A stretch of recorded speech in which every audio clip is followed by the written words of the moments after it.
It is really a joy to see such a spectacular group of people here and know that we're joined by many others virtually. My name is Kim Brooks. I'm the President and Vice Chancellor of Dalhousie University, and I'm really thrilled to welcome you here for this evening's annual Shaar Shalom lecture. I'd like to extend a special welcome to the folks who have joined us virtually. I'm going to begin by acknowledging that Dalhousie University is located in Mi'kma'ki, the ancestral and unceded territory of the Mi'kmaq, and that we are all treaty people. At Dalhousie, we recognize that African Nova Scotians are a distinct people whose histories, legacies, and contributions have enriched that part of Mi'kma'ki known as Nova Scotia for over 400 years. This lecture series explores the broad themes of tolerance, multiculturalism, diversity, and difference in contemporary Canadian society, and do I ever feel like it is more poignant and needed than ever before.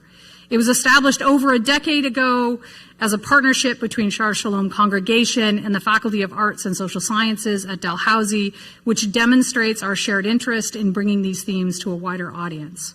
Over the years, I've seen the steady expansion of the event, which brings distinguished speakers to Dalhousie who address subjects that are timely and relevant and important for us and for reflection.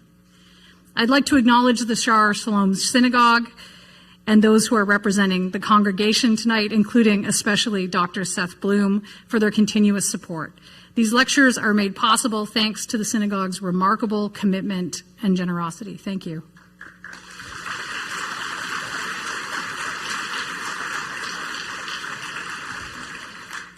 This year we have the honor of welcoming one of Canada's most esteemed journalists, let's face it, most esteemed journalist, the host of The Current for 17 years, Anna Maria Tremonti.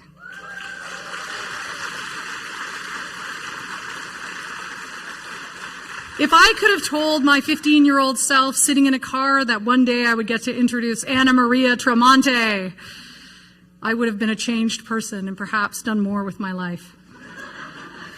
For nearly 2 decades, Anna Maria led CBC Radio's One The Current with great distinction, inclusive and incisive journalism, and deep empathy, elevating it to Canada's most listened to radio program. Now she hosts Welcome to Paradise on CBC Podcast, captivating listeners with her unique voice and profound insight into the human experience. I'm pleased to welcome up to the stage Elder Jerry Musquois-LeBlanc, who will give the Mi'kmaq welcome to the territory. Thank you.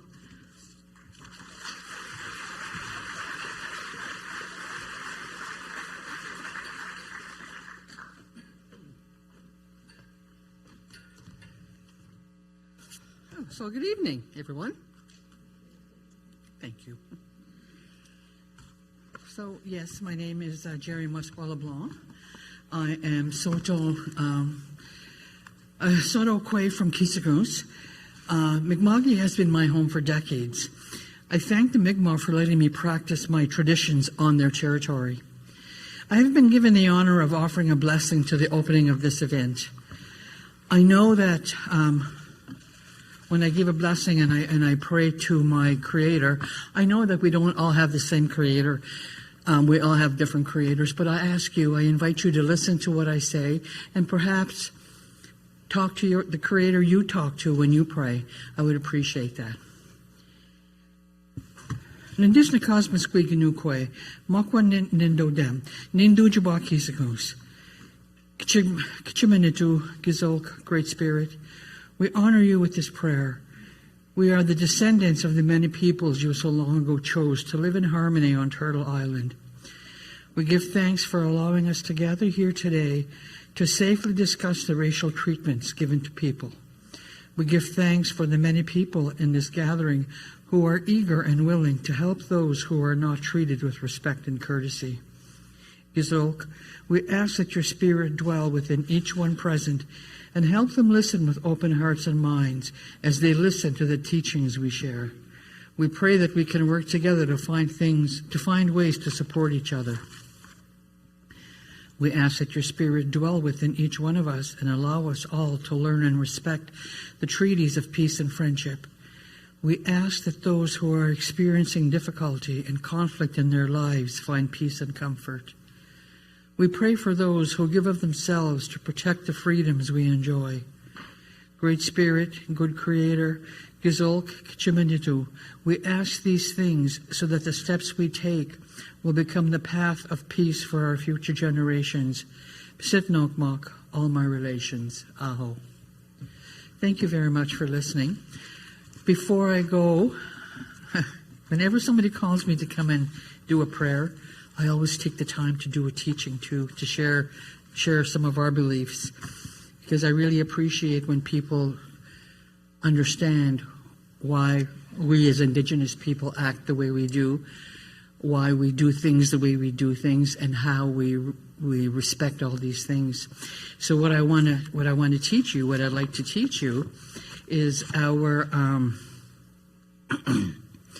what we all grew up. All the traditional people, for sure, all grew up. We were all treated with. We were all given our grandfathers. Our grandfather's 7 teachings. They're very, very honorable teachings. They taught us how to react to different actions, to different ways of doing things, and how to understand what life was like for all of us. So the 7 grandfather teachings are always, they relate onto 7 animals. And the first animal that we were given was the eagle, because the eagle represents love. When we look at the eagle, we know it's love. We always have eagle feathers, because eagle feathers, number one, is the highest creature. It's a creature that flies the highest, and it takes our prayers up for us. So our feathers, when we hold our feathers and when we pray, it helps take our prayers up. So the eagle represents love. The eagle is the animal spirit that was chosen to represent this teaching of love, because it is the one who could reach the highest in bringing vision to the seeker. The eagle is the most revered animal spirit in all of the First Nation societies, and it is the one that flies the highest and closest to the Creator. It is the one that can see the farthest, and it is the animal that carries the prayers of the people to the spirits. The eagle is also an animal guide, as its feathers are utilized in most, if not all, of the spiritual practices and ceremonies. The eagle is truly respected and loved to the utmost degree, and loved unconditionally. Love is considered the greatest and most powerful medicine and healing agent. Love of all people and all creatures of the world, and this love will be returned to you. Another one would be that we were taught was buffalo, and the buffalo represents respect. No animal was more important to the existence of Indigenous families than the buffalo. A single buffalo could provide food, shelter, clothing, and utensils for the daily living. First Nations people were true conversationists, for they lived in a sustainable relationship with the buffalo, and they believed themselves to be true caretakers of the great herds. Through this special relationship, the true spirit of respect was understood. The buffalo, through giving its life and sharing every part of its being, showed the deep respect it had for the people. This sustainable and mutual relationship with the buffalo resulted in a relationship that was true expression of respect. This spirit of respect was shown toward all of life, because Native people saw the interconnectedness to all life. They saw very clearly their deep dependence on the land. Therefore, the land and its resources were to be given absolute respect. When this respect was abused, the buffalo were hunted for fun. Therefore, we see no great buffalo herds in the wild way any longer. The next one was the bear, and the bear represents courage. The bear provides many lessons in the way it lives, yet courage is the most important teaching it offers. Though gentle by nature, The ferociousness of a mother bear when one of her cubs is approached is the true definition of courage. The bear represents living on the heart, living your spirit. The bear is very close to the land, and it has brought many medicines to the people. Teachers, protectors, healers are all examples of living the bear totem. When we have a hard time in our life, whether it be something we are going through or a decision that we have to make in our lives and we are afraid, we call on the spirit of the bear to help us have the courage and strength to do something, to do the right thing in our lives, to have the mental and moral strength to overcome fears that prevent us from living our true spirit as human beings is a great challenge that must be met with the same vigor and intensity as a mother bear protecting her cub. Living of the heart and living of the spirit is difficult, but the bear's examples shows us how to face any danger with courage to achieve these goals. The next animal would be the sabe, and it shows honesty. The sabe, which represents this law and teaching symbolically, reflects the understanding of honesty. The elders say when you are honest and have nothing to hide or be ashamed of, your spirit is the size of the sabe. When you lie or do something bad and hide it from people, it affects your spirit, not allowing it to grow strong. It does not feel good when you know you have done something wrong and hidden it. When one does this, it eats away your spirit, your conscience, suppressing it and not allowing it to grow strong.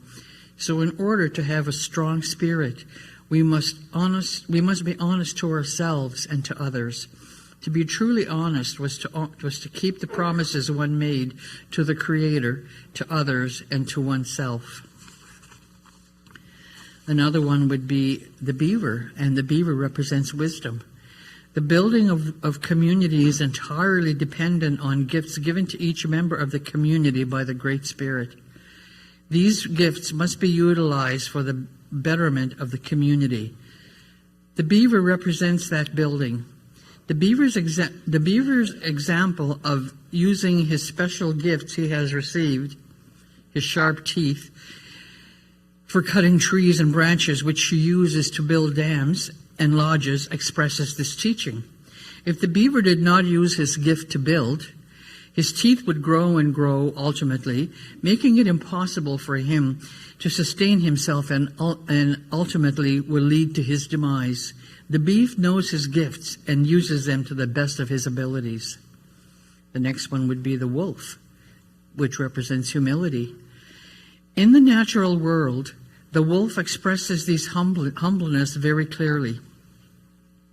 The wolf lives within a pack of other wolves.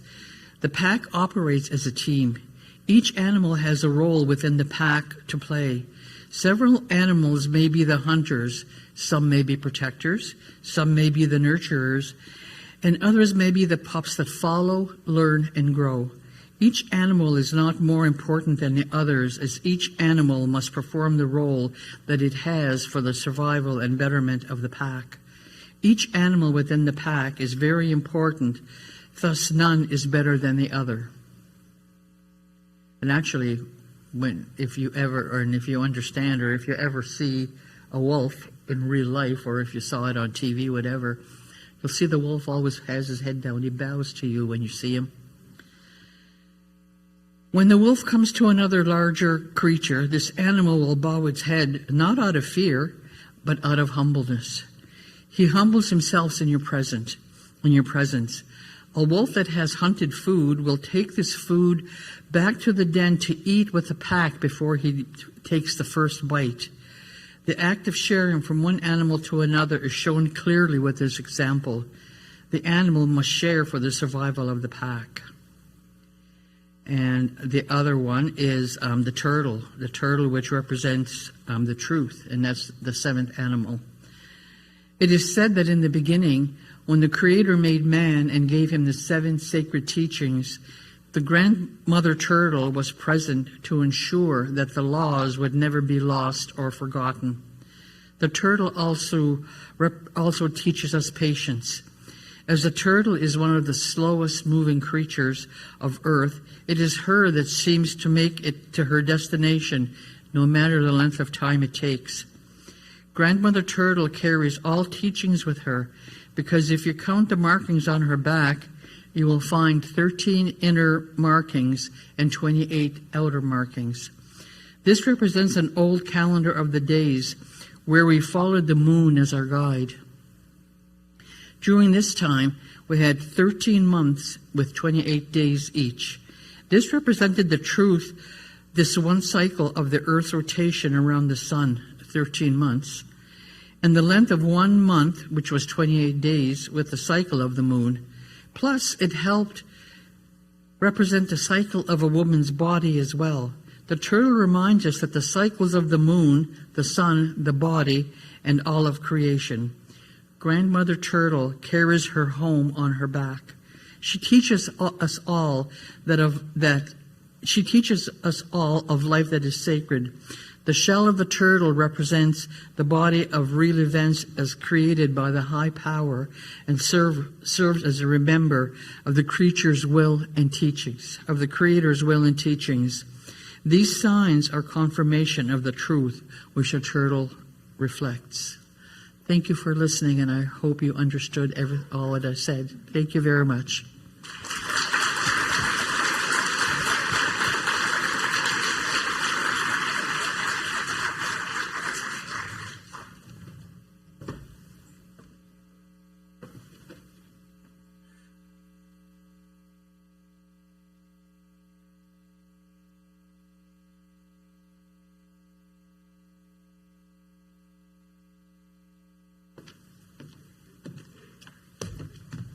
Hi.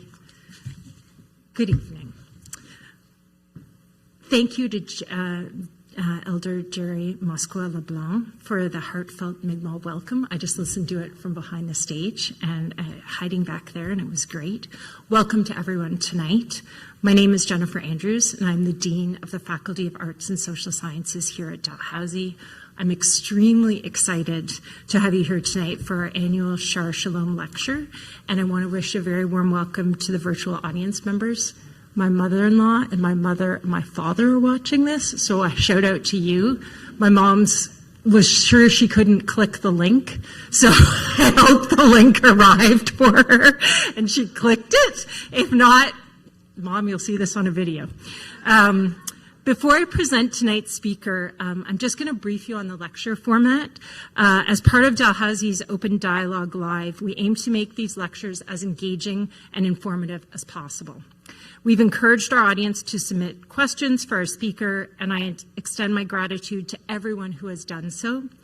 Following our speaker's keynote, I'll return to the stage to ask her these questions, aiming to cover as many of them as time allows during our Q&A segment. Please be patient with me. I suspect the questions are going to be really interesting, and her answers are going to be even more interesting, so we may only get to a few questions. Now it is my great pleasure to introduce Anna Maria Tremonti, whose insightful interviews have captivated audiences around the country and beyond for nearly 2 decades. As the former host of Canada's incredibly popular radio program, The Current, Anna Maria has fearlessly navigated the complexities of our society, shedding light on political landscapes, personal narratives, and everything in between. Her unparalleled ability to weave together emotion, empathy, and insight has left a remarkable impact on our collective consciousness, making her a true master of storytelling. I think she is in our collective conscience, and I'm so thrilled to have her here tonight. I actually had the privilege of speaking with her about 3 weeks ago, and we were supposed to talk for about 20 minutes, and after about 50 minutes of me fangirling, we finally got off the call, and I thought, oh my God, I'm so excited. So I'm thrilled to be introducing her. In her lecture tonight, Anna Maria Tremonti will delve into the transformative power of letting go, drawing from her own personal journey of healing documented in her podcast, Welcome to Paradise.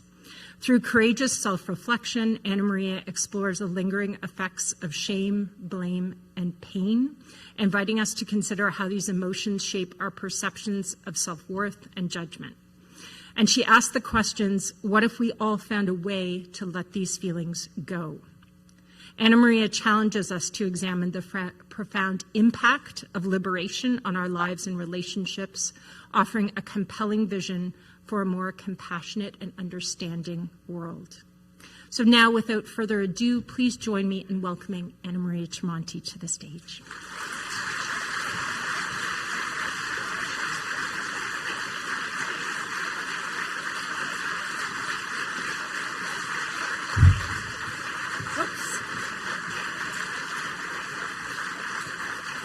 Good evening. What a big crowd. No pressure there. Thank you for coming tonight. You'll notice I have COVID hair now. I don't look anything like her. Yes, release the gray. I do want to start by thanking you for coming tonight, and to also just to let you know I will be talking about intimate partner violence and domestic violence, and it may be troublesome for some of you. If you need to step away, please do what you need to do. Take care of yourself. Sometimes it can be triggering for people, even when you think it can't be. But I am delighted to be here. Started my career in Nova Scotia. Tried to find a way to stay in Halifax forever. Didn't anyway, but there I was thinking about what I might say to you tonight. How do I start? What do I say to you? And I'm looking around and I'm thinking about the threads of my life. And I look around and I look down, and of course I'm looking at a carpet. Now, you don't probably know that I'm obsessed with carpets. And I have been over the years. In fact, if I write a memoir, I'm going to call it Everything I Ever Learned, I Learned Buying Carpets. And I have so many of these things. They are rolled up under the bed in the guest room. They're all over the house. And I have learned a lot buying carpets. I've sat for hours in shops, in places where I worked or in places where I was supposed to be working, in Istanbul, in Jerusalem, in Damascus, in Kabul, learning about the weave of a good carpet. I can tell a vegetable dye from the chemical dye. I can pick out a tribal weave. I can figure out what region a carpet is from. I would sit sipping tea for hours listening. I'd show up the next day, sipping more tea, listening, asking a few questions. And bonus, I learned how to barter, how to recognize the value of a carpet, how to figure out if I really wanted it, I would leave. And if they came after me, I'd turn around and reluctantly buy it and get a better deal. I still look at some carpets I own and go, you know, if you weren't so cheap, it would look nicer. But anyway, I did think I was getting really good at this until several years ago. I was talking to somebody I talked to a lot and I would buy carpets from in Jerusalem. And I told him I was being posted to Berlin to cover Eastern Europe after the fall of the Berlin Wall. And he was very excited for me. All these Eastern European countries were only recently free of communism. And he said, you know, there's so many beautiful antiques. And I would love to be able to get some of those. If you see some, you should call me, because I would buy them. And he says, because you have really good taste. You are a lousy businesswoman, but you have good taste. And right there, I understood that maybe I wasn't so good at bartering after all. But I couldn't stay mad, really, because he gave me something a lot better than carpets. In truth, I would show up there and talk and listen and see other people coming in and listen.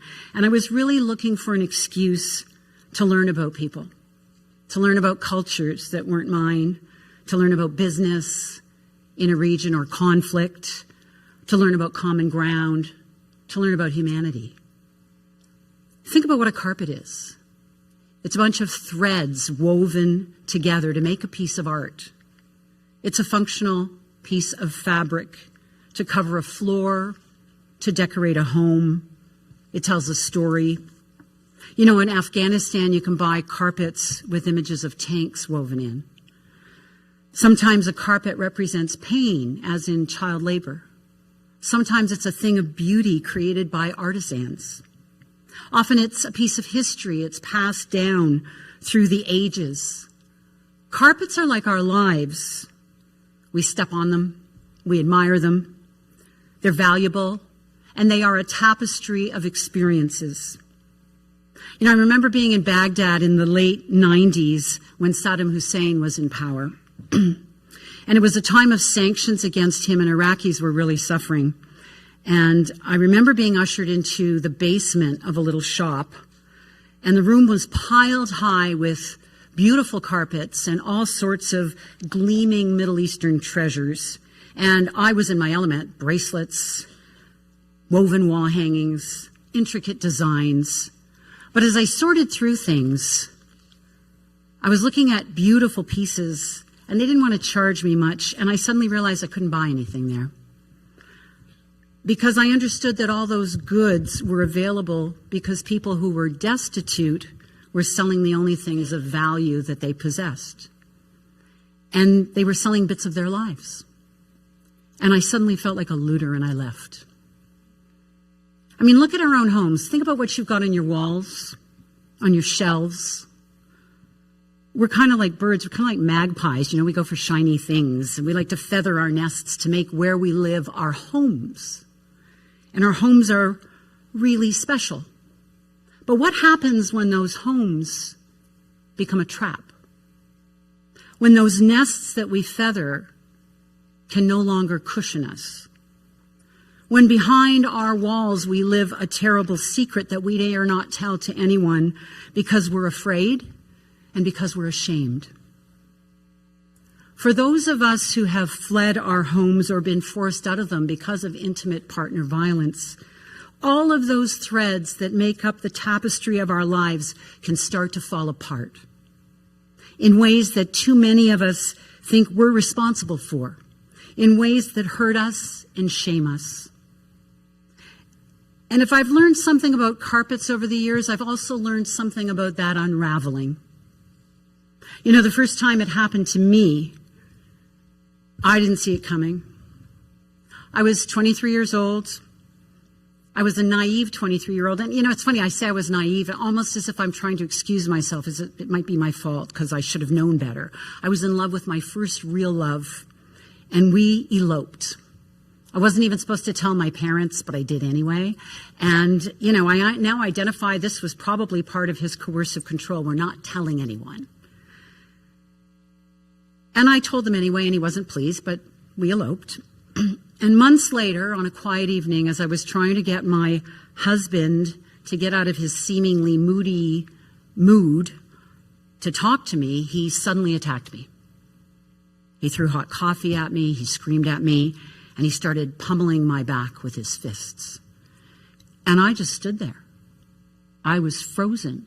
Nothing like this had ever happened to me before. And so I was sort of in a daze. I can still see it in slow motion. I couldn't fight back. I couldn't get out of the way. I don't remember the physical pain, but when I think about that very first beating, I get like something in the pit of my stomach when I think about it still. And when he stopped, I ran to the bathroom and locked the door. And I pulled my shirt back and I looked in the mirror and I could see all these bruises. Like right away, I could see bruises. And I thought, wow, I bruise so easily. And I would say this a lot, you bruise so easily. But I don't. I bruise when someone beats me up. And you know, by the time I opened the door, got out of there cautiously, he was just sitting calmly.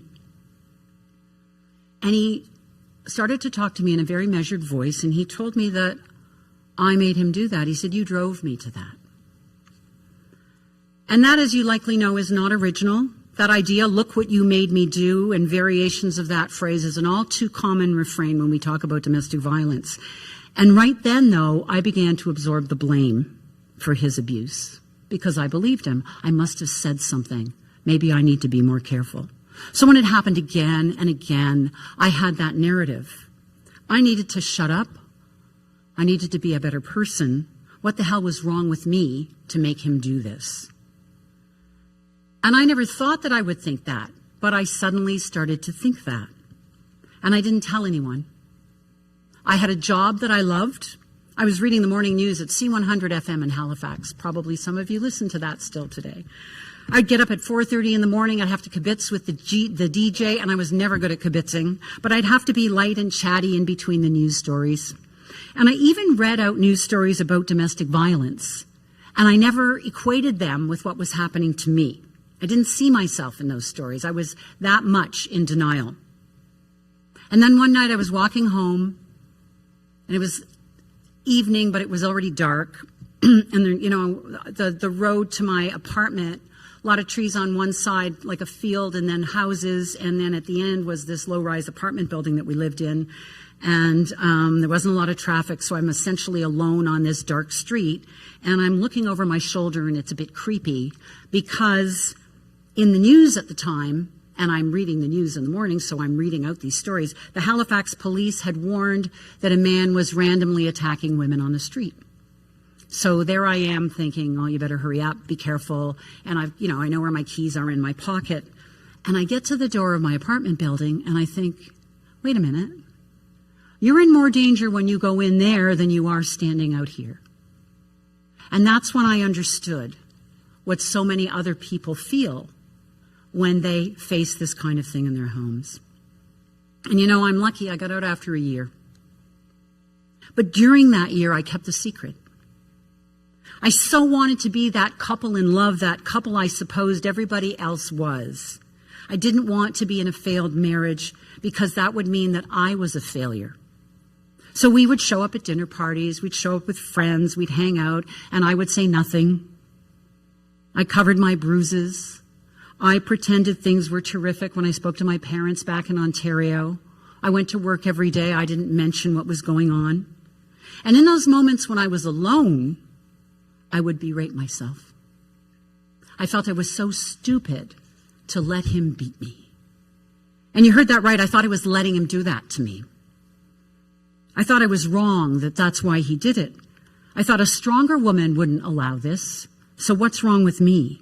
Even though I knew intellectually that he was problematic and this was his behavior, something deep inside of me continued to hold the blame. And so I kept going. There'd be days of calm, weeks of calm, and then it would just kind of appear again. One night on a Sunday where he had sort of raged against me most of the day and into the evening, he'd gone upstairs and I was down in the kitchen, I guess, and the doorbell, somebody knocks at the door, and it's 2 police officers. And I did what I hear so many other people do. I tried to get rid of them. I wouldn't let them in. They were very concerned. They wanted to see my husband. I said, oh, he's upstairs. He's asleep. I was really angry and terrified that they were there. I didn't know what to do. And I was really upset with the woman in the apartment below because they told me she had called them. And they probably shouldn't have told me that. And I thought I was protecting myself. I thought I was protecting him. And I thought I needed to. And my mind was turning. If they came in, what would happen? If they talked to him, what would happen? What would happen to me? And I was also thinking, my secret is out. She knows. Who else knows? And I was so upset that she knew that I channeled that frustration and anger quietly to myself at her. And I thought of her as the bitch downstairs. I mean, I knew that was wrong. And later, of course, I really knew it was wrong. But you know, when I talked about that in my podcast, about how I resented her, after that episode of the podcast dropped, somebody from CBC Halifax sent me a note saying, this person wants you to call. So I called. And I said, this is Anna Maria. You were looking for me? She said, I'm the bitch downstairs. And I apologized to her, and we had a really important talk. And she wasn't much older than me, and she had heard many things. And she remembers when we moved away, she watched us packing up the car, and she wondered what would happen to me. And she had tried, right? She had tried. She had done what she thought she could do. You know, we did pack up. Did I think of leaving, packing up and going? I did not. I thought that I should keep going. I felt trapped. I felt frustrated. But I also felt that I was a failure, that we were failing, and I could fix this, not flee this. So we moved to Fredericton for a new job for him. An opportunity again for me to stay. Another flag on the coercive control scale, because I had to quit my job. I had to rely on him even more. But I know that now. I wasn't thinking of that then. So we went to look at a house in the country to rent. Another attempt maybe at isolating me. Let's go live in the country. And it did isolate me. The couple who owned the house thought we were lovely. And they immediately said, for sure, we'll rent to you. And, you know, that day I remember I wasn't just frustrated. I was like increasingly boiling over with some kind of anger that I didn't know what to do with. I was indignant. I was cynical. And I thought I was kind of sneering at them for not seeing who we really were. Because an hour before we went there had been another incident of him attacking me, and I had on a short-sleeve shirt, and I had to go find something with long sleeves to cover the bruises. And I thought, wow, people don't get it. They don't even see. Why can't they even see what's going on? And then I, really, when I thought about it, did I want them to see me? Did I want them to save me? Or did I resent myself for the fact that I would show up and hide this? And I hid it so well that they didn't know. At another point, we went off for a little holiday in Ottawa. With his mother, we stayed with a relative. There was a basement bedroom. A few days into the visit, he got upset with me down in the basement. There was it got loud, it got ugly. And upstairs, there were two people who I knew could hear, who never came down. But later, he and his mom packed up the car and left. And I had to get back by myself, so I took the train. I could have taken the train the other way. I could have gone to Windsor, Ontario, where I was from, but I didn't. I didn't even consider it. I got on an overnight train, stayed awake all night, and I thought about how I needed to be a better person in this relationship. I needed to be a better wife. I needed to do something because I was failing. And I got home, it was early morning, and I was all set to tell him, okay, we can make this work. I'll change this, let's do that. And he sits across from me with his cup of coffee and he says, either you leave or I will kill you. It's just a matter of time. Now we know with coercive control, so many other people tell their partners, if you leave, I will kill you. Maybe he knew. Maybe he was trying to get rid of me. I will never know. Maybe he was trying to save us both. I will never know. But I did leave. And I drove into the arms of my friends here in Halifax from Fredericton, who had no idea until that moment, and who were very supportive of me. But I went back. Because a big part of me didn't believe it was going to be that bad. And I don't know what kind of logic I possessed at the time, but that's what I thought. I got into the house. His mother saw me. She disappeared. He came home, and he was enraged. And I got the worst beating I ever got, and I won't get into the detail, but I can see every detail from that evening. And I know that I ended up on the floor, and I know the next day I had bruises around my neck because I had a job interview at CBC Fredericton coming up, which was another reason why I went back. And I had to find a blouse that would cover them. And over time, I cannot see how I got those things. I know they were there because I had to deal with them. And as I wrote out the details of this for the podcast, 40 years later, I realized I had blacked out. It never occurred to me until that point. It took me 40 years to figure that out. After that, I left and I did not go back. But I stayed in the city. I went to this job interview at CBC. And, CBC interviews are never one-on-one. There's lots of people in the room. And sometimes they want to trick you with their questions. And several of them knew him. We were both journalists. And I was afraid they might know what happened. And I was afraid they would think he was right. And even if they didn't, I was afraid they would think I'm trouble and wouldn't want to hire me. But they did hire me. And I got that job. I became host of the morning show at CBC Fredericton. And at the time, World Report was exactly 13 minutes long with the little weather thing at the end. So I had 13 minutes at the top of the clock, and I was traumatized. I didn't know how I turned on that mic. I kind of moved myself into two people. And I would stand on the porch outside the CBC during the newscast, and I would say, you're going to go in there and do your job. You are not going to cry. You are not going to think about what happened out there, and you're going to do your job. And I sort of put blinders on for my work. And I kept going, and my work became my place of refuge. In between, a lot of suicidal ideation, a lot of self-loathing, that work as refuge took off. I went from radio in Fredericton to radio and television in Edmonton. I went to Ottawa and reported on Parliament Hill. I moved to Berlin, London, Jerusalem, Washington. I covered the war in Bosnia. I covered the fall of communism in Moscow. I was in Red Square when the hammer and sickle came down. I was covering some of the biggest stories in the world. So outwardly, I'd moved on. But there were small things that would remind me. I could never let anybody touch my neck for years. It really bothered me. 6 years after I left, I was working on Parliament Hill and I was riding my bike down the canal, at the side of the canal, and my foot slipped on the gears and my leg hit the metal of the bike. And I thought, damn, I'm going to have to hide that bruise for a week. And I went, no, you don't. No one's going to think that bruise is there for some nefarious reason. And as if, again, it would have been my fault. That's kind of the long tail of intimate partner violence, the things that stay with you. And it's not just a physical memory. It's the self-loathing. It's the idea that you're angry. I was angry at myself for so many things, and that anger is unhealthy. Other people would see it. They'd think that it was directed at them. It wasn't. It was my impatience with myself.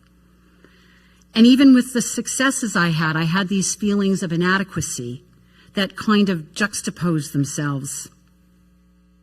And yet, again, on this other level, I was just moving forward. And I said to myself, you know, if this had to happen to you, maybe there was a valuable lesson in it. And I felt that I thought it helped me journalistically because I understood, just like people didn't know what was happening to me, maybe I don't know who I'm talking to. So I thought maybe this will give you a greater empathy. Maybe this will help you connect with people as you talk to them about what's going on in their life. And I really thought that maybe it did make me gain empathy, and maybe that made me a better journalist. I don't know if that's true. I don't know if I would have been better or worse with or without that. But it certainly shaped my journalism for decades in ways that I didn't even acknowledge at times. I pushed to cover war, to cover civilians caught in a violence that they did not create and could not control. I made it my business to cover the women who were being raped and abused in Bosnia. I made it my business to go back 20 years later to see how some of those people who survived that were living their lives. I pushed to cover gender-based violence across cultures everywhere I was posted, and then back here at home. And I was constantly astounded and humbled at the strength of those who'd been through so much, who were willing to share their stories, who found a way to move forward with their life for their families, for their children, even as they carried a great pain because of their experiences. And I spoke with so many survivors of intimate partner violence. You know, and at some point, I remember thinking, how long are you going to do this before you actually tell somebody you know what they're talking about at a really visceral level? And, you know, part of me wanted to be able to say that, and I couldn't because I didn't want to be talking about myself. I didn't want to get in the way in the middle of a very emotional interview for saying that. I actually did tell someone. It was a woman who was telling me her story. She was in another studio. We wouldn't say the city. We changed her voice. She had been horribly abused. She was still being stalked, and she wanted to talk, but she was getting really specific, and we stopped the recording. I asked the technician to stop recording, and I said to her, if he hears, he's going to know it's you. It doesn't matter that we don't say your name or we change your voice. And she said, I've said it all in court. I want to say it. And I told her a little bit about me, and we both started to cry. And then we turned on the tape and we continued. And that was the first time I'd done that to an interviewee. And I thought, you know, it's kind of like it's a sin of omission if I don't say something at some point, because I just needed to and I didn't know how to. I ended up doing this podcast. But here's the real disconnect. Excuse me. Part of me wouldn't talk about it because I was still so ashamed. It was decades old. And it never occurred to me ever that the other people I talked to who went through this should ever be ashamed. I was grateful that they would share it. I thought they were strong. I thought they were amazing people. It never occurred to me to want, if they told me they were ashamed, I would say, I would argue that they shouldn't be. And I wouldn't even ask about shame because I didn't even understand the importance that shame played in the silencing of so many people all the time. And yet I didn't want people to know of what happened to me because I thought they would still judge me. So I still was in this denial a little bit. And somewhere along the way I realized maybe it's not about who judges me, maybe I'm still judging myself. Maybe that's the problem. So over time I continue to move on and I go to do this podcast, Welcome to Paradise. And it's COVID and you won't let me in Nova Scotia and I needed to come here. So I was recording with a therapist originally just to have someone there as a touchstone. If I talked about something difficult, I would be able to process it and deal with it and continue to work on these recordings. And over the course of time, because I couldn't travel as much, the therapist, Farzana Doctor, became a bigger part of this. And I had a really good friend who said to me, if you're going to do a podcast that is about you personally, you must leave room for discovery. And I thought, yes, because this friend is very wise. And I said, of course. But discovery, what's to discover? 40 years happened, what don't I know? But as I worked with the therapist, I started to process things differently. And I started to think about things even deeper. And this is so banal, but I was drying my hair one day. It was longer. So I'm there absentmindedly with the blow dryer, drying my hair, and I'm thinking about all this stuff I've been talking with Farzana, because you not only have to record the therapy sessions, you have to look at the transcripts, you have to pick the clips, you're back in them all the time. And I was thinking about blame and shame and pain. Because I'm like drawing my hair, I'm thinking of those three things as all braided together, all knotted up together. And I started thinking, wait a minute, you can let the self-blame go. So there's these three things, pull that away. And if you pull that apart, there's these two left, you can pull them apart, there's the shame. You shouldn't be ashamed. And then there's the pain. And, I got out after a year. So many people went through years. And I would, it's not a contest, but I always thought, I had pain, but I need to shut up about it. And I thought, no, give yourself permission. It was painful, but it's also gone. So you can let that go. And in that moment, I felt that it started to fall away. I understood that I still had shame at a level that I had never identified. And as soon as I did that, it was like a physical thing. I felt a weight lift. And I wasn't expecting it because I really thought I'd gotten rid of the shame. I'd had therapy sessions before. We hadn't always talked about shame. But this had persisted and it had affected the way I thought of myself. People who study this tell us shame is a self-punishing emotion. We blame ourselves. We feel shame when we acknowledge something has gone wrong. When you feel shame, it can be debilitating because you fault yourself for the very fact that it's there. And it is tied to your perception of your actions, even though in the case of intimate partner violence and domestic violence, and I'm guessing in all sorts of other cases, it's not yours to carry. It just is not.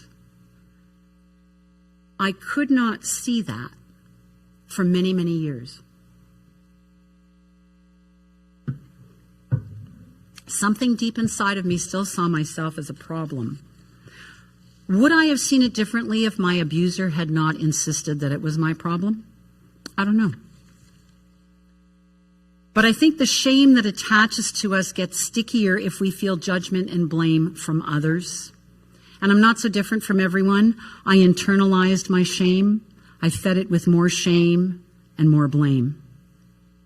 You think about shame. And if you think there aren't a lot of people who have shame, Google books on shame. There's like a ton of titles out there. Embracing Shame, The Soul of Shame. It Wasn't Your Fault. Women in Shame. It's endless. The books are out there. Oprah Winfrey just did a special on shame, blame, and weight loss. So many people carry shame for so many reasons. And with intimate partner violence, the shame runs very deep. I received hundreds of emails, mostly from women, sharing their stories with me when they heard my podcast. And in those emails, the majority of them wrote about their shame and the shame they carried. And some of them talked about hearing me was their message to find a way to release their shame. Others told me that they had done it earlier and they affirmed what I was saying, and I affirmed them by getting rid of my shame. And so many people have written me letters. I haven't even responded to them all yet. So I'm going to eventually, because they're so raw. They're so personal. I can't quote from them because it wouldn't be right. Like, they just have poured out their hearts with trust, including people I knew, like in my childhood, people that we passed, we never said a word to each other. With intimate partner violence and so many other struggles, we walk by each other every day and we think we're alone because we keep it to ourselves, but we're not alone. If shame was a blanket we had around our shoulders, we would see that we are surrounded. We would see each other with those blankets over our shoulders as we waited to cross the street, as we stood in line at the grocery store, as we sat in here. And we'd say, you too? You're carrying shame that's not yours to carry? You're doing it too? And we would be compassionate. Because the shame is never ours to carry. It belongs to the abuser. And if the shame you carry comes from a different source, can you also unbraid it in a way that is parallel to what I managed to unbraid? With the same understanding that it's hurting you, that it doesn't belong to you, that it's okay to let it go. To tell yourself you don't have to carry shame for what you're confronting, that it doesn't belong in the equation. And if we could all do that, if we could all understand that, how would it change the way we see ourselves? How would it change the way we judge ourselves? And then how would it change the way we see others, and the way we judge others, and the way we relate to others? And how would that affect our wider world? What emotions do we unleash on ourselves and others because of the unidentified shame that clings to us? What roils our souls because we are so unforgiving of an emotion that doesn't even belong there? And that shame is perpetuated by wider societal judgment too. We know this. For example, there are certainly judgments around those who experience domestic violence. There is also shaming and judgment around those experiencing mental illness, addiction, those having financial difficulty, those who disagree with us politically. We are in a very judgy, polarized world right now. Sometimes we're scared.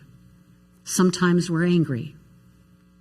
So what can we learn from how we judge or ignore or stereotype others whose lives, like those experiencing intimate partner violence, are full of hidden pain, are going through something we'd rather not confront because it's uncomfortable?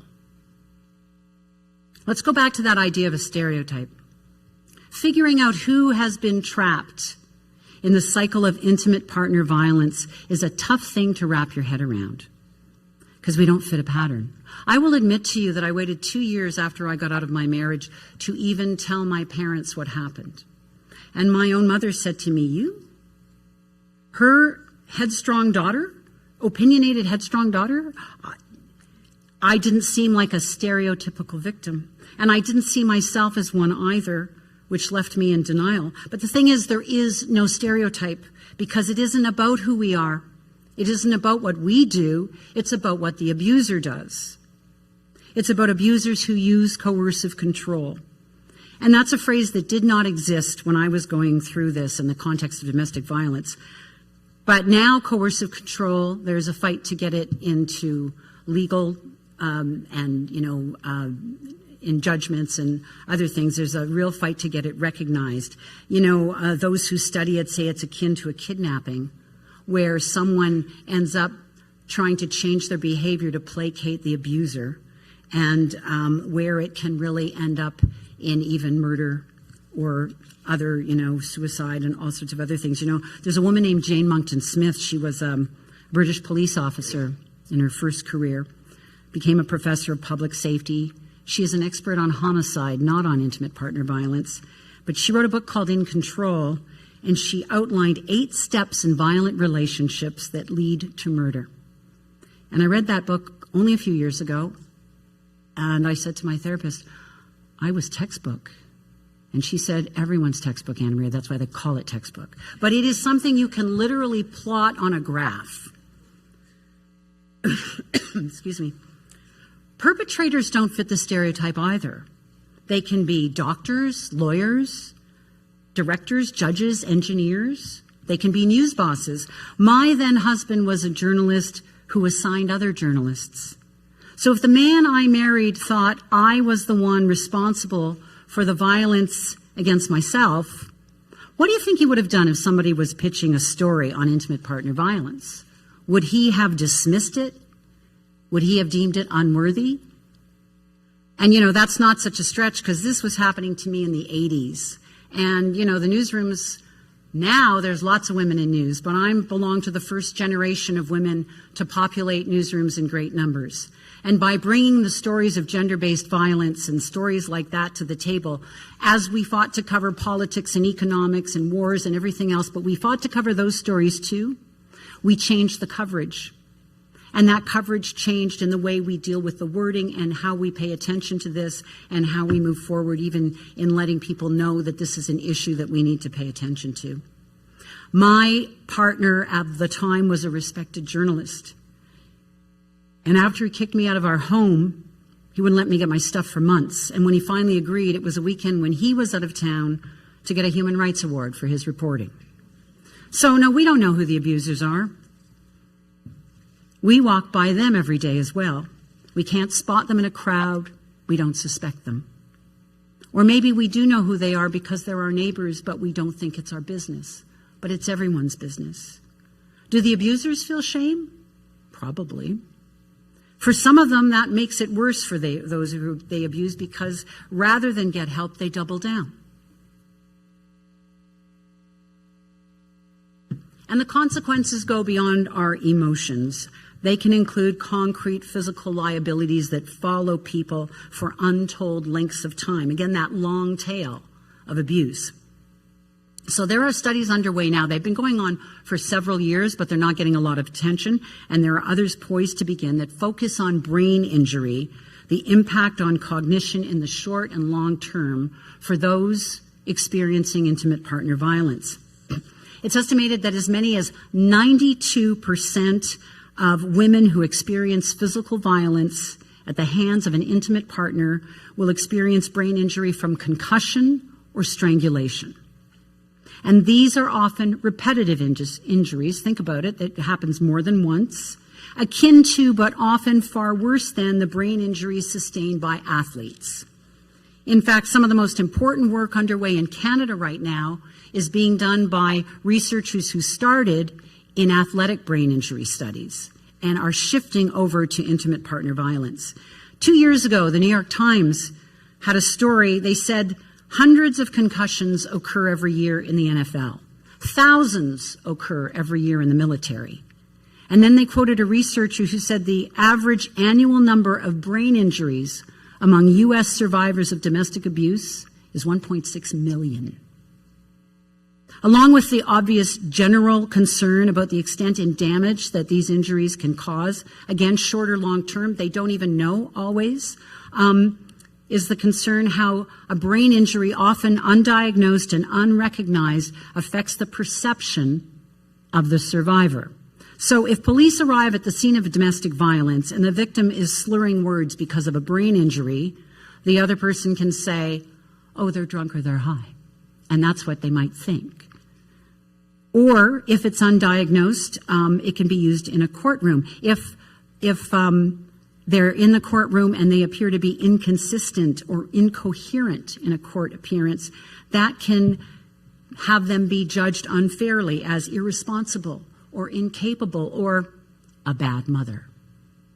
Nobody knows it's brain injury. That's why it's so important, and we're only now talking about it more. Another misconception, people make the assumption that those who endure intimate partner violence are weak. Why can't they just walk away? Coercive control, that's why. But it's very complicated. And, you know, we absorb that view and that plays into the shame too. Well, why didn't I just walk away? How did you let that happen? That's what even people who know better ask, because they can't get their heads around it. But survivors of abuse, excuse me, they're anything but weak. They're going through it and surviving it. They're trying to keep themselves and their children alive and unhurt as they try to navigate their own harrowing reality.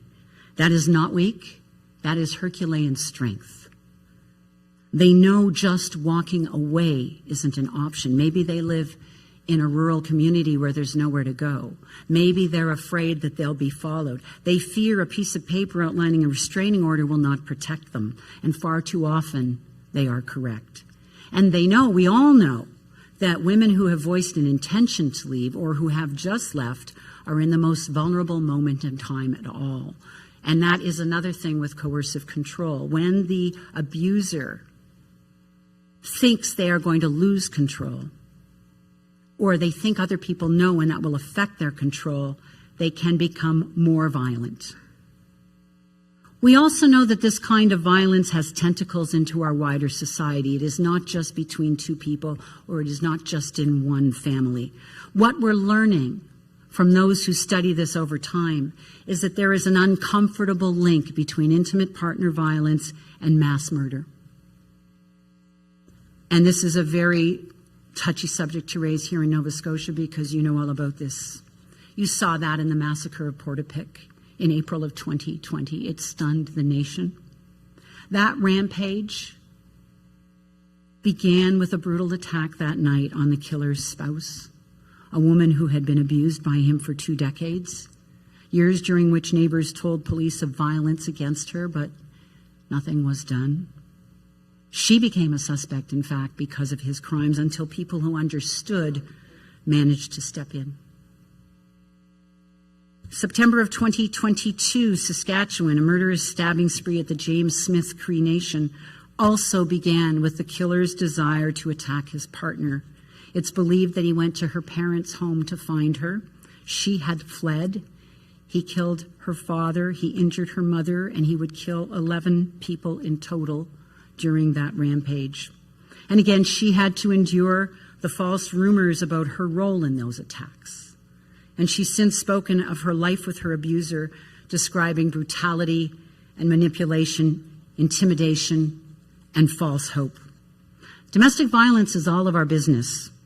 It affects children who have to deal with their own traumas. I met a man in his early 30s last year who got in front of everyone at a conference, and he told me that listening to my story reminded him of the times when, as a boy, he would run into the woods with his mother to get away from his father. And he started to cry. And he talked about how he had made a conscious decision that he would be a different man. He would be a different kind of dad. He would be a good dad. You could hear a pin drop in that room. And it just doesn't hurt people. It also hurts business. There's an economic cost to this. The total cost of domestic violence to our wider society is estimated to be $7.4 billion a year by the Canadian government, and that stat, unfortunately, is 10 years old.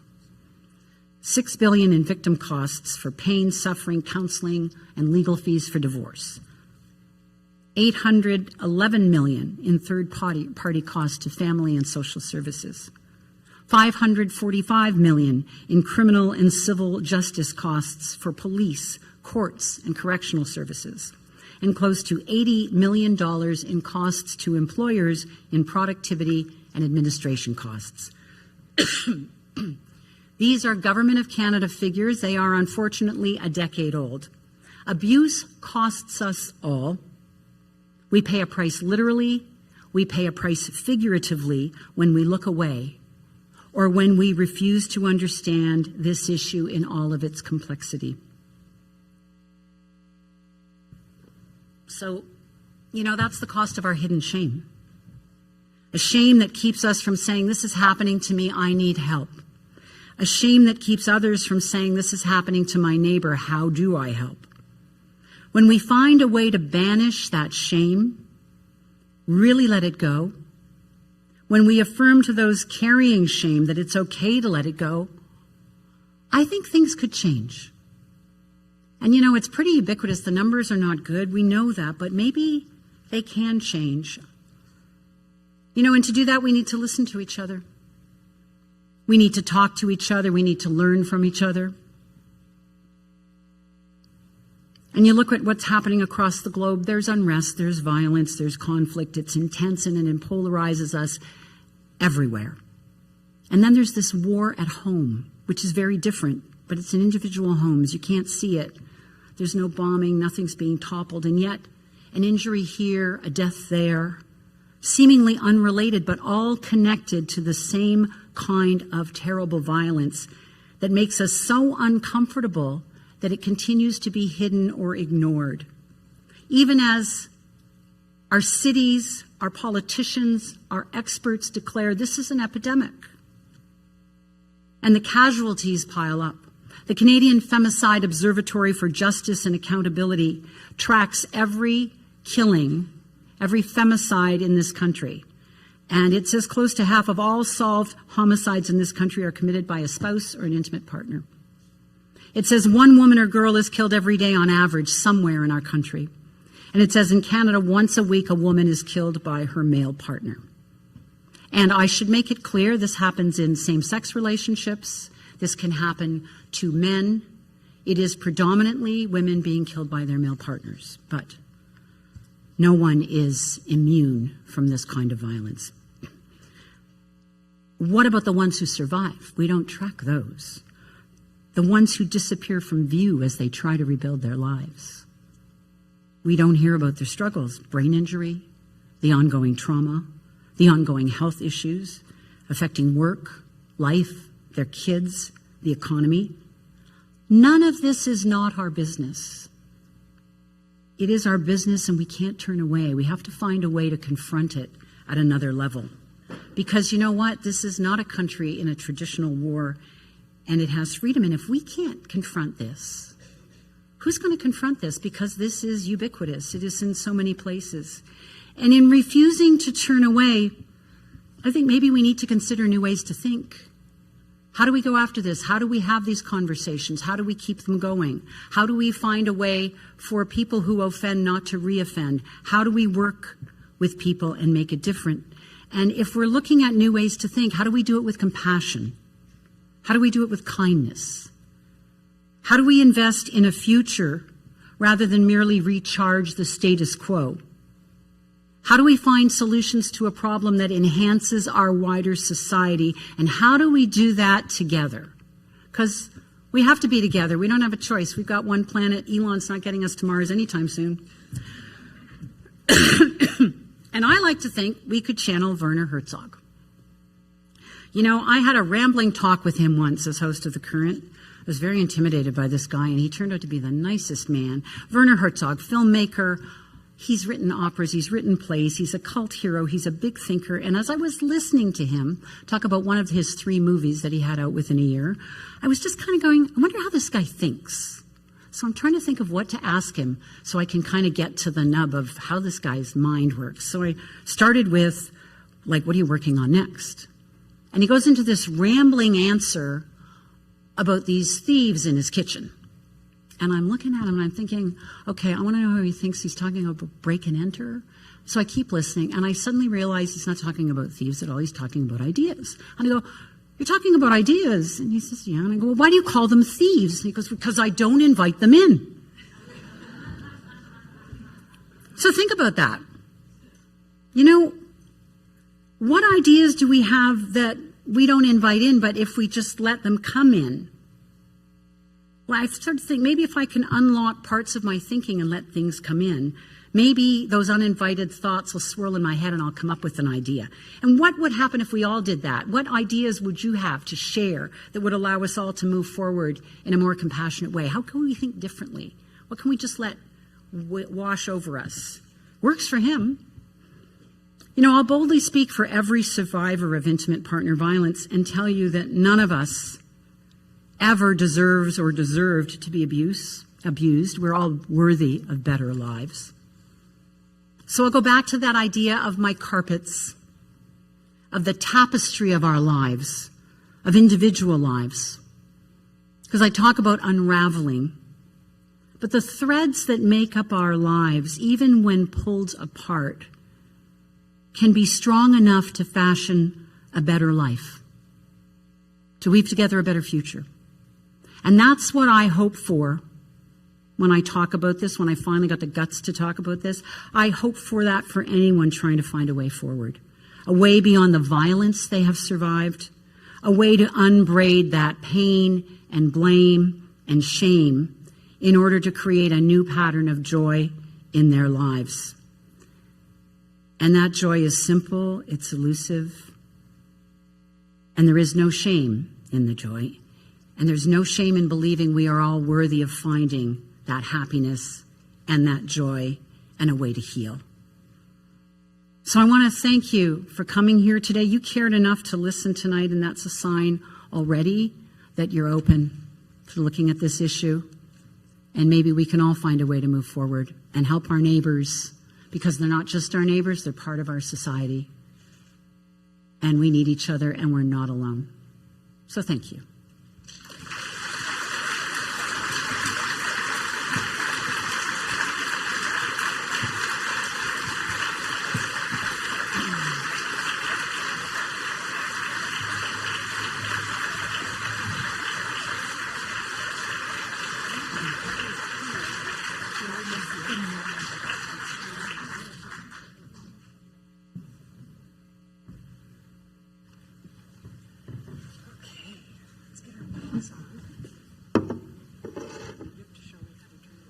I don't know how to turn that on. Let's see. Okay, now we're playing games with the bride. It says on. It is on. Hello. Okay. Hello. Thank you. That was a fabulous talk. I just want to thank you so much for delivering that. And you actually spoke very slowly. You did very well tonight. I told her I speak too fast. We had a running joke about whether she was going to speak quickly or not so quickly. So we're going to turn this over now to questions. And we received a number of questions ahead of time from the audience. So I'm going to start with the first question, then we'll just see where we get to. But I want to thank the audience in advance for sending these questions. This one starts, I'm really happy to hear your voice again, which I think is really wonderful. That's very nice. Yeah, it was thank you. Lovely sentiment. This says, what do you think women need to do to get rid of the shame that is not theirs? And this person asks about the relationship to family, mothers, and extended family in particular. Is there something in particular around that allows for a kind of releasing of shame or a holding of shame? I think it's funny that you asked that. I'm just working on a panel, and I'm talking to someone who says it's often family, and it's not one culture. But families feel that too, right? Again, you're married a year, or you're married, and this is happening, and they feel that as well. And this woman told me that some of the people who come for help, their families say, well, try again. They don't understand what's going on. So I think more talking helps. And, you know, who you choose to talk to first, and then it becomes a process. I always tell people who are going to talk to someone who they feel might be going through this to get some advice.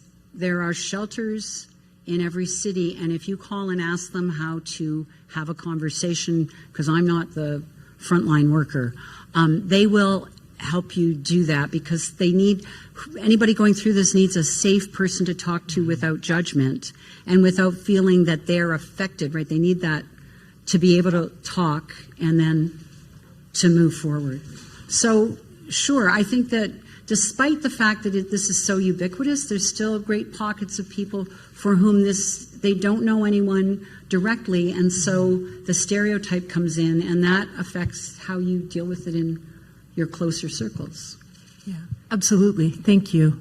The second question is, and you talked a little bit about this, but I'm interested to hear a little bit more, if you don't mind. Was your immediate family supportive of what you went through once they learned what had happened to you? And part of the question is, did they feel a sense of shame and prefer that you not speak up about your situation out of fear that your reputation as a well-respected journalist might compromise or taint that? No, they were very supportive, and I wasn't actually a well-respected journalist at the time. Am I still? I don't know. It was early days in my career. They were very supportive. I didn't want to upset them. I thought they would somehow say, this was me projecting for my parents, I think, but I thought they would blame themselves.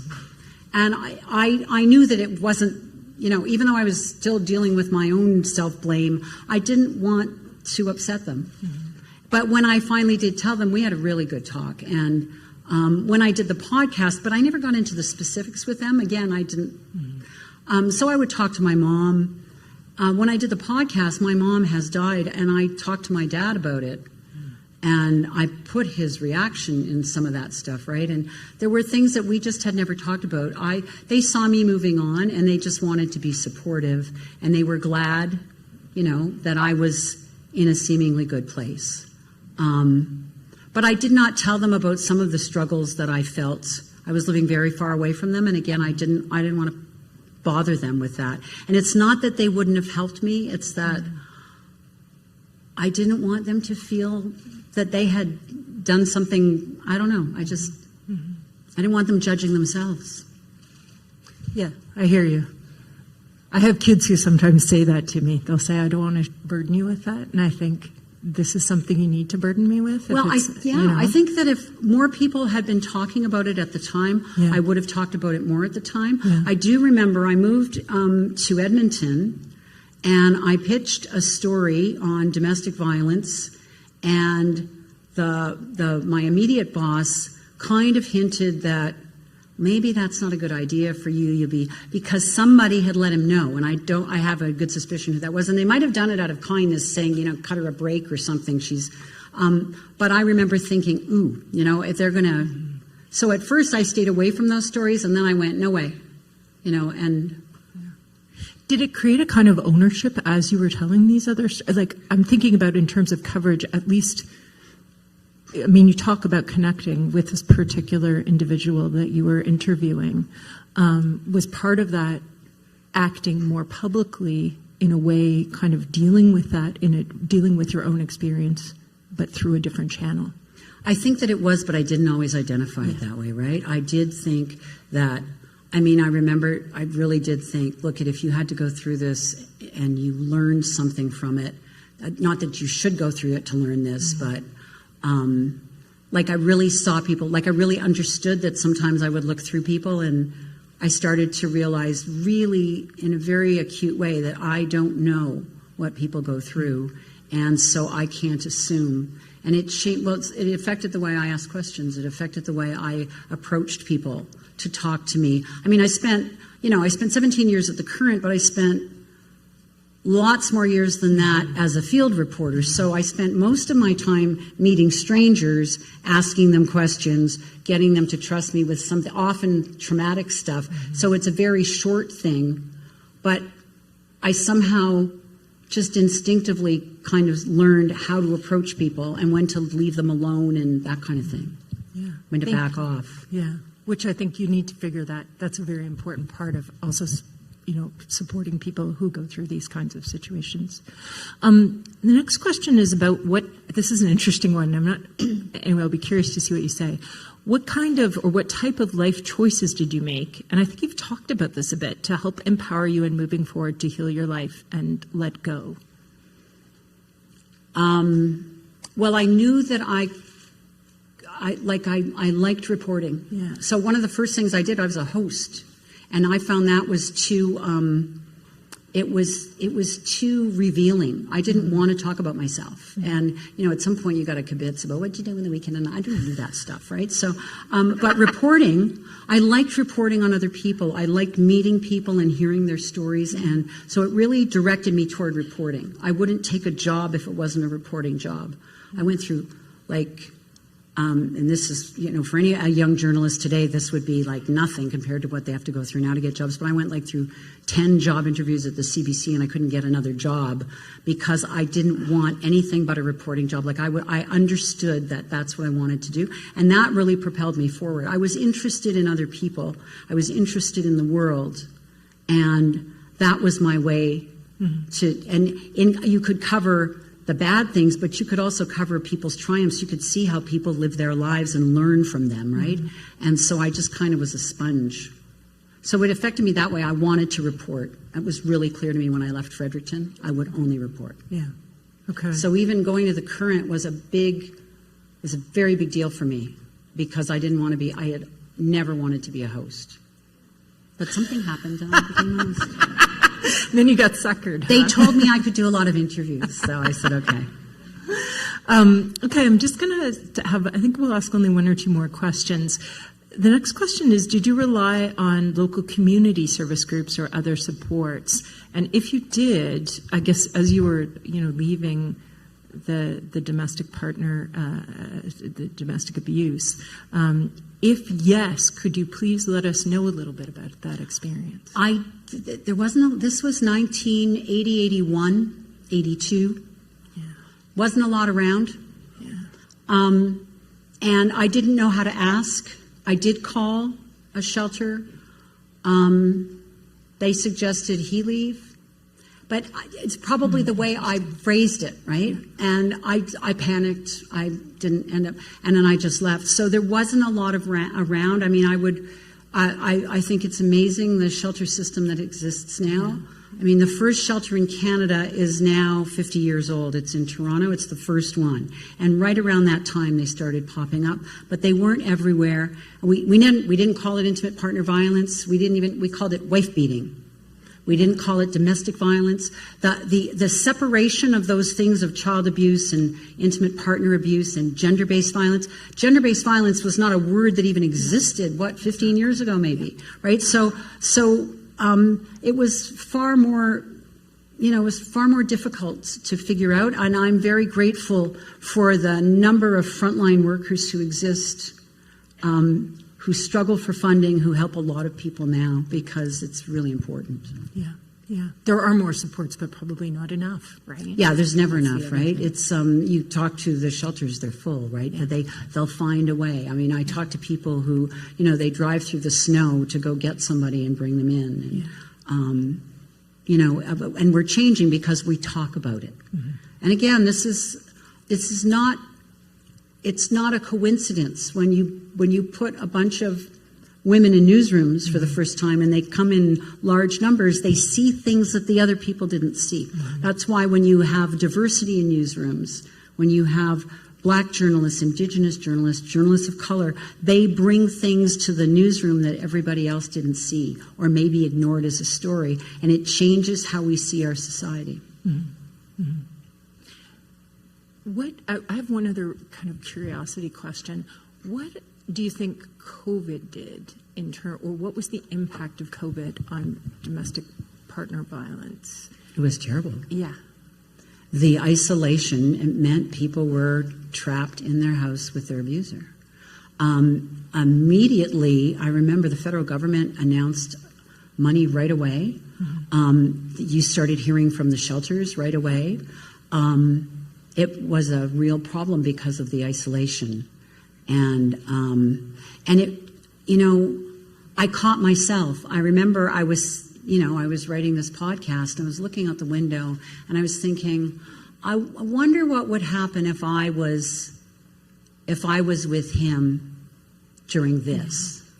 And I actually thought, until I corrected myself, this shows you how deep it runs. I remember thinking, it wouldn't have ended well because we probably would have gotten into an argument and I would have said something and then he just would have lost it. And I thought, I can't believe I thought that. But that was still that idea that I would blame. And also the idea that it just happens like that is not true. No one blows. Like if you look at, that some of these headlines, they go, somebody just snapped. No one snaps. If you look at a terrible, at a murder or something else, if you ask questions, you will see that there is a progression, right? Because it is a process and there's a progression. So we don't know about sometimes, but when we hear about it, it's not something. So when you hear about, the thing that now I'm moving on to another topic. Some of the people who wrote to me, somebody was 75 and she wrote that she had just gotten out 5 years earlier. Some people were in their early 20s. This happens to women in university when they're not actually living with their partner, but it happens to women at the university level, in high school. It happens at every age. And when you see a headline often of someone and you look at the age and the neighbors say, we didn't see anything, well, that's because somebody made sure they didn't see anything, but it doesn't just happen like that. Yeah, absolutely. No, exactly. Thank you. I'm going to stop here because I think we're getting close to the end of the event, and I want to give you a bit of a break, and your voice a bit of a break. She's been popping cough lozenges for most of the evening. I have the 100-day cough. The 100-day cough is continuing. The non-contagious, I believe, 100-day cough. So what I want to do now is actually just thank you for your candor, for giving such a beautiful talk, and for honoring us with your presence. Really grateful. Okay? Really, really grateful. Thank you. Thank you for coming.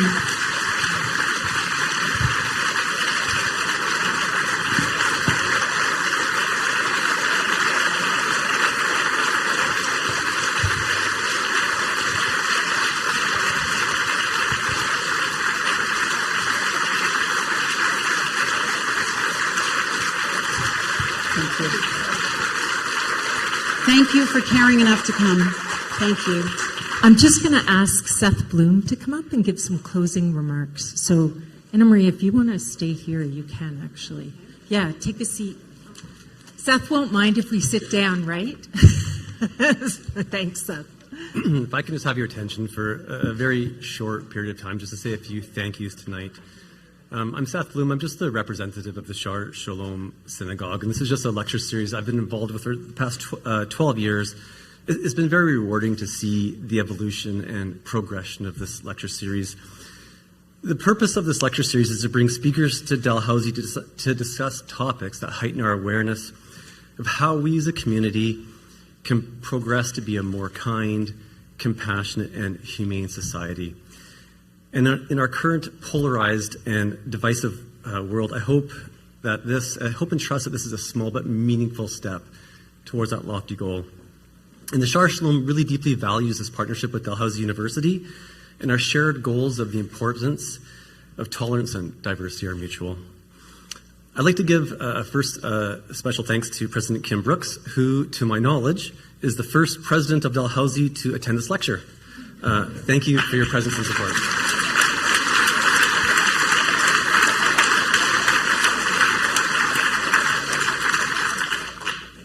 Anna Maria, thank you for coming to Nova Scotia, coming back to Nova Scotia, and taking the stage tonight.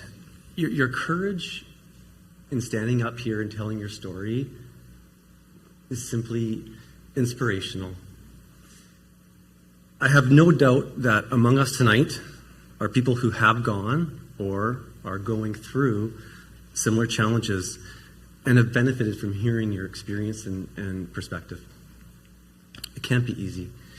I do believe words can help with healing brokenness. And your presence here tonight clearly helps those who have or are currently struggling. Thank you.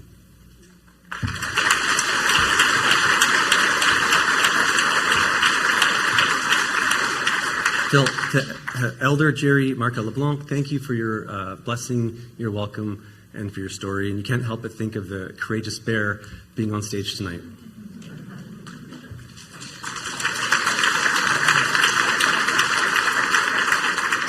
To Dean Andrews, thanks for leadership. Thanks for being here and moderating this. And last, to Tara Graham and Muhammad Ashik and Genevieve McIntyre for the tireless efforts, for without them tonight would not happen. Thank you all who have attended both here in person and virtually. Please tune in again next year. Ramadan Kareem, and good night.